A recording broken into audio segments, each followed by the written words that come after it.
Good afternoon to everyone. Thank you for joining me today.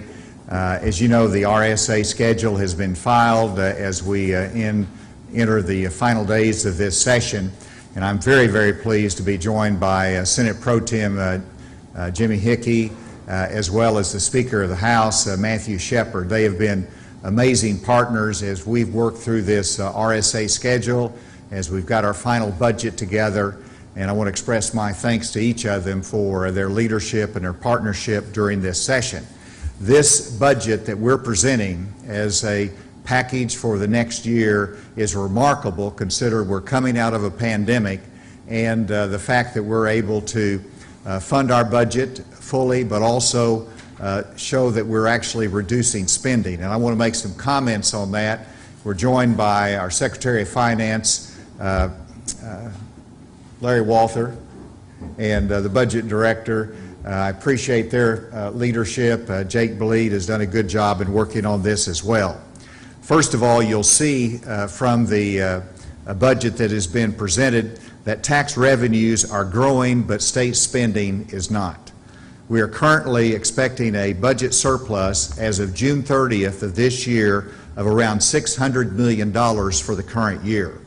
And we expect to see similarly strong growth for the next year as a result of the stimulus package that has been presented from Washington. But we have not allowed the growth in state revenues to translate into growth in state spending. And total spending for this upcoming fiscal year will be $5.8 billion in round numbers, which is $50 million less than what we budgeted for the previous year. This is the first decrease in state spending of general revenue since 2011. It's a decrease by $50 million.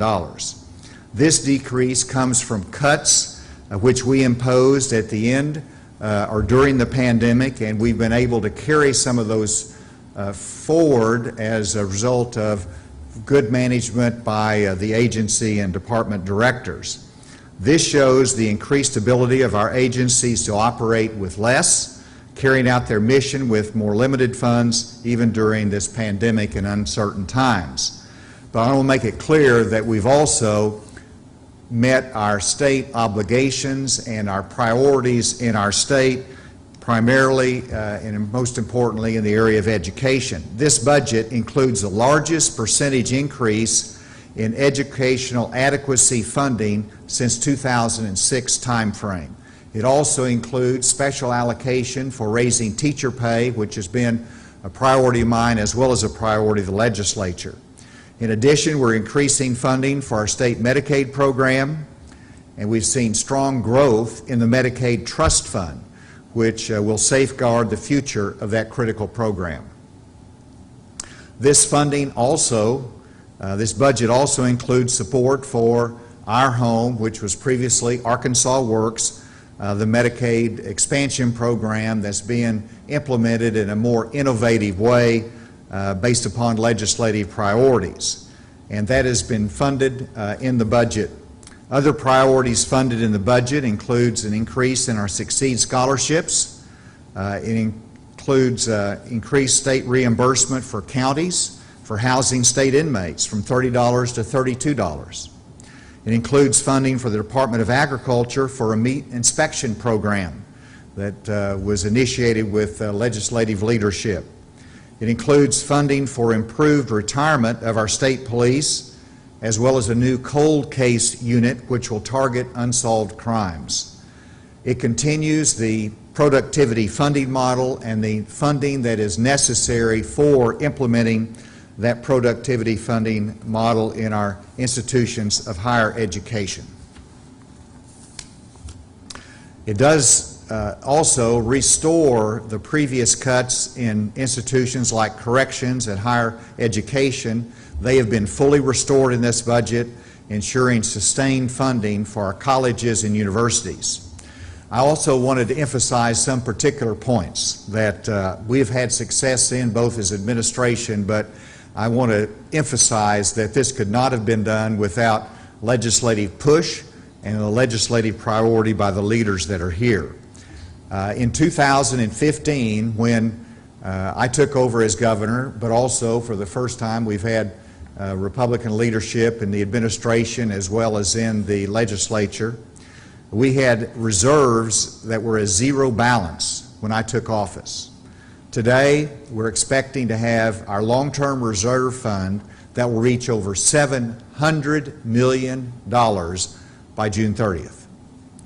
And I wanted to emphasize this by the graph, if we can put that up. I think, yes. And you can see from the graph where it started and where it was zero because we didn't have it in state budget. And then in 2017, we first created $123 million, and it grew because of allocations to it slowly. And then in June 2020, $185 million. And then we expected growth, and we've allocated more money to it. But because of what we're doing in this particular budget, it will jump another $500 million. And that's over $500 million in long-term reserve that has never happened in the history of Arkansas budgeting and Arkansas government. And what this will mean is that that'll be roughly 12% of our annual budget will be in reserves. It allows us to make a case for a better bond rating. It'll allow us to help set the stage for reduced interest rates over the long term. It'll take us a while to get there. But most importantly, in uncertain times, this gives us the cushion that we need to properly budget for the future. We're also paying our debts. And this has not been talked about, but I asked our DF&A to look at this. And since 2014, 2015, the same time frame, we have reduced our overall general obligation debt in Arkansas by 1/3. We've gone from $2.6 billion to $1.7 billion, which is a reduction of 34% of our bonded indebtedness here in the state. This means we can put more money to allocate for the other priorities of our state. We've also in this budget allocated money for tax relief, both in the used car sales tax as well as a number of other legislative priorities that have been needed for helping small business as well as the growth here in our state. It also sets the stage, and we're in agreement on this, that while we will have an extended session this fall for the redistricting needs of our state and the constitutional obligations, I will also call a special session of the legislature in conjunction with that will allow us to concentrate on reducing the income tax rate in Arkansas. As you know, we've reduced it from 6.9 or 7% down to 5.9%. We want to reduce that further. I'll work with our legislative partners, and that will be a better time to do it because we'll have more certainty as to the economic picture, our own budget numbers, and we've done some tax relief this time, but we'll be able to come back in the fall and focus on reducing that income tax rate further. And I want to share the podium today with Senator Hickey and with Speaker Shepherd and ask them to offer their own perspectives on the session but also on this budget. Senator? Thank you. Thank you, and thank you, Governor. I appreciate your comments. I can't really expand much as far as what the Governor said from the fiscal standpoint.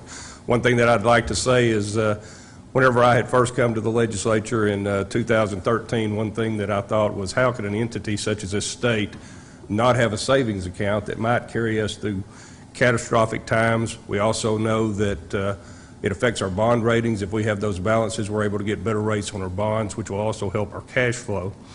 But I guess that the thing that I'd have to say this time, whenever we went into this session, a lot of talk was going on about how possibly that the governor and possibly the speaker, how we would all work with the Senate and all work together. Well, what I guess I'd like to say is that the state of Arkansas should be very proud of the way that we've handled our fiscal situation, because the thing is that there's been a lot of work that has went into this. This actually started probably the first week after the session. And from the Senate side, I'll have to say that Senator Dismang, he's our budget chair, and Senator Sample, which is tax and revenue, along with Speaker Shepherd, Representative Joe Jett, and Representative Lane Jean, budget chair and rev and tax chair in the House. we've all worked together as leadership to develop this plan along with the governor. And the Senate as a whole, we talked to each and every member at the first of the session about what we wanted to do and how we wanted to get there. We all came together and we made that plan happen. So when people think that their government doesn't work, it did work this time. So thank you, Governor. Thank you, Governor, and thank you, Senator Hickey. And I would just echo the comments by both the Governor and Senator Hickey. Would like to thank them for their work on this. It's really been a true partnership as we've worked through the session in what has been challenging times with COVID-19 and everything else that's going on. But we've come together, and I think we have a good proposal in front of the House and the Senate. And really, I think it's a credit, as Senator Hickey said, to not just leadership, but to the membership on both ends. And there have been a lot of different ideas and a lot of input that have gone into this. And we've tried to listen to those thoughts, those comments, and try to work together to come up with an RSA proposal and then expenditures of these one-time funds that reflects what I think are the priorities of the state, which is efficiency in government, making sure that we're getting the biggest bang for our buck. We're working to reduce spending while at the same time paying down debt and increasing our reserves. And we've been able to, as the governor touched on, we've been able to really achieve all of those goals. And I think that's something that all Arkansans can view as a positive. You know, some of the things that get lost in everything else that's gone on in this session and when we have COVID-19 and still monitoring that situation is that we acted very quickly to address what could be a hardship on those who received unemployment benefits or the Paycheck Protection Program. We acted very quickly. That's a very significant tax reduction that goes largely unnoticed, but that I think DF&A's numbers had it around $180 million. And so even being able to respond quickly to that and being able to address that issue that was really coming to the forefront, and I know we were hearing from a lot of our constituents that we were able to address that quickly, we're still able to deliver some additional tax reduction while being committed to coming back in the future and hopefully picking up the baton again on income tax reduction. And so I would just thank the governor for his work. I would thank Senator Hickey for his work. As Senator Hickey said, Representative Jean, Representative Jett, and a number of members on the House end certainly worked with me and others to come together, and I think that's the way the process should work. I look forward to seeing some positive votes on this as we move forward and look to wrap up the session hopefully next Tuesday. Thank you. And with that, we're happy to take any questions. Do you have a figure in mind for the tax cuts you'd like to propose for the special session later this year? And on a non-budget issue, have you made a decision yet on those two gun sovereignty bills that are on your desk? No, I spent a lot of time working on those. There's a lot of constitutional issues, a lot of things happening around the country that I want to look at. I know that they expressed the frustration of Arkansans just in terms of the potential of Second Amendment rights and intrusion from the federal government. So I'm totally sympathetic with that, but I've got to look at the large picture in terms of the state. So I'm looking at that, and I'll just have to make a decision as soon as I complete that review in a timely fashion. In terms of your first question about what to expect, I don't want to speculate on it. There has been some discussions. You know, my ultimate goal is to get that down to about 5%. We're not going to be able to get that there this fall, but we'll be able to make some progress on that. And again, we're thinking along the same line. You'll see that there is some surplus or unexpended amounts in this budget, and that is already being set aside and understood that will help us down the road with tax cuts or some other ideas along that line. So stay tuned, but I think we can do something together, and we'll be working with the legislature between now and then. Can I ask Senator Hickey and Speaker, a couple weeks ago, or maybe it was a week ago, Representative Jett talked about an idea of reducing the top rate by 2 percentage points, increasing the standard deduction, and fixing the cliffs. Is that all on the table? In your minds, is it the two legislators, is that also on the table? Or are we just talking about reducing the top rate? Well, I'd say anything's on the table as far as how we're going to get to the tax cuts, if I could say that. I mean, as far as how we're going to get there, we don't know. I think the main thing is that the intention is that we will get there. It's just how much we can actually do. Again, as the governor said, he's been trying to bring it down. We're hopeful that with what we did in this budgeting process, as he mentioned, there's like $17 million that's even showing on the RSA as surplus, which you normally don't see. That's just an indication of what we're doing and our continued efforts to try to bring it down as far as we can. So one way or another, we'll figure out all the details and work with our members to come up with the plan that they all want, because that's the way this process works. Sitting over at BF&A that you guys have already committed to? No, sir. No, I would agree with Senator Hickey. I mean, I think everything's on the table when it comes to income tax reduction. I think that some of the things that have been mentioned, a lot of that was reflected by what bills were actually out there during this session. Some of those things had been filed and were lingering out there. But from my standpoint, there's not been any I think we generally have talked about income tax reduction, but we've been so focused on the RSA and on what to do as far as building that long-term reserve that discussion as far as what that income tax reduction might look like, that's for another day as we move out of the session and then hopefully look towards an opportunity to come back in and be able to specifically address those issues. You can stay there for the next question. So let me make sure I understand how this works. You guys are going to recess next week when you finish RSA. You can come back probably in about 30 days or so and do cleanup work for a day or two. I think the plan is right now would be to recess, and we would be out for in excess of 90 days. Now the resolution provides us the opportunity to address issues if there's, as you put it, cleanup work that has to be done. But I think that the hope would be if there was something like that needed to be addressed, that would be addressed very quickly following the recess, because one of the concerns we would have is that if my understanding from what I've been advised by our legal counsel is that as we go into an extended recess, that starts the clock on the effective date of acts that do not have an emergency clause.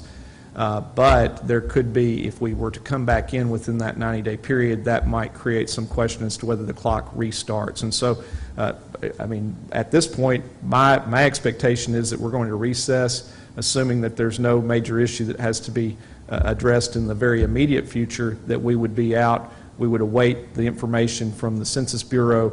We would come back in and would work on redistricting, but that would be sometime in the fall or thereabouts.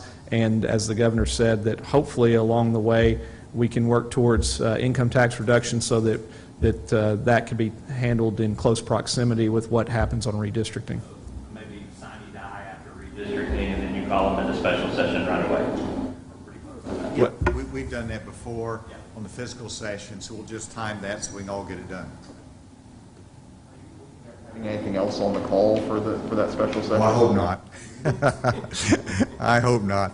No, it's going to be focused, and I know the question was about the amount, Mike, and I think you referenced, Representative Jean had mentioned, and there has been some mentioning, can we do 5.7? So I've been very impressed that it's an aggressive approach. I'd like to do that, and I hope that we can, but there's a lot of work to be done between now and then, and there's other work to be done in terms of streamlining the process, so, and all of that costs money. So my priority is lowering that rate. I hope we can get it down to that, but we got work to do.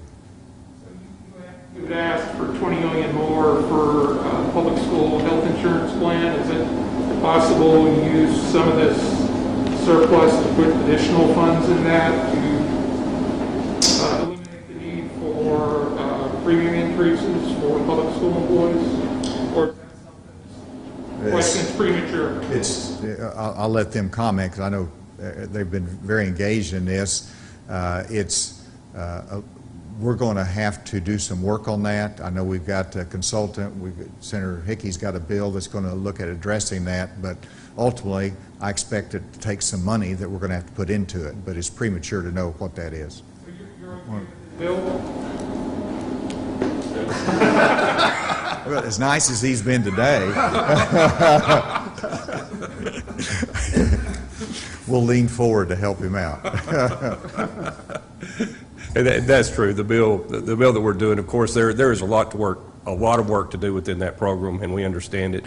We not only want to look at the tactical aspect of it, but also strategically on how to make sure that thing stays solvent.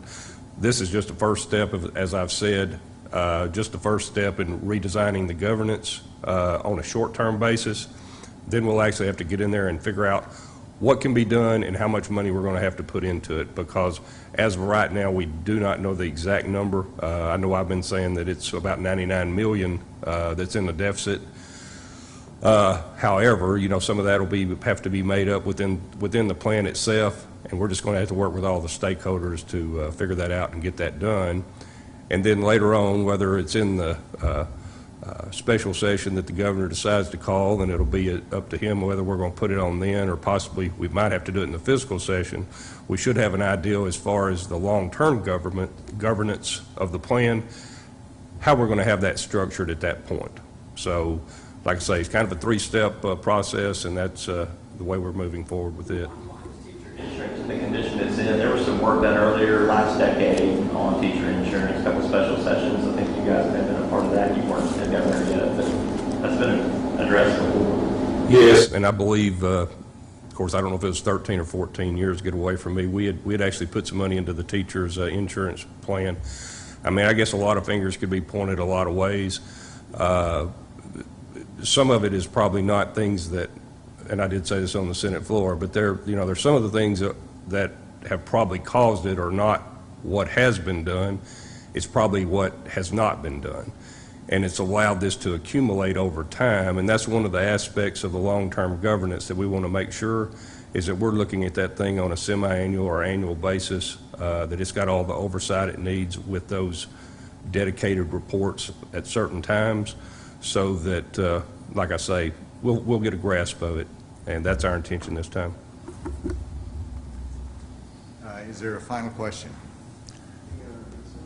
Final approval to that legislation banning mask mandates by state and local government. I know you had opposed an earlier version of that. Now it's headed to you. Have you made a decision on what to do with that?